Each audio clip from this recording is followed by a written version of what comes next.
Ассалаумалейкум. Мінекей бізде бүгін приемда лақап аты Масик, жасы 7 жаста. Осында міне дерматит шыққан. Қазір мұнеған қарсы мына жер қазір қырқып өңдеу жүргіземіз. Қазір болған аверсективный мазь жағамыз. Содан кейін вакцина саламыз. Поливак ТМ мысықтарға дерматиттерден қарсы осылай. Ал енді міне құрметті қауым, мінекей мына жерде көрсетеміз. Мінекей жарақат жерін бүкіл мінекей қырқып тастадық. Енді қазір мына жерге аверсективный мазь жағамыз. Содан кейін поливак ТМ деген вакцина дерматиттерден, мысықтардың дерматиті қарсы саламыз және системасын қасалып береміз. Бүкіл витаминін, сосын бүкіл өңдеу жүргіземіз. Ал енді бізбен болыңыздар. Назарларыңызға рахмет.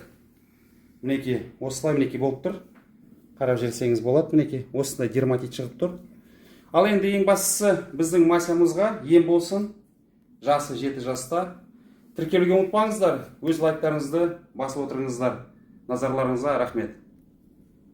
Аверсективный мазьды мінекей жақтық. Содан кейін вакцина поливак ТМ мысықтарға дерматиттерге қарсы салдық. Және мультивитамин құрамында B6, B12 бүкілі бар.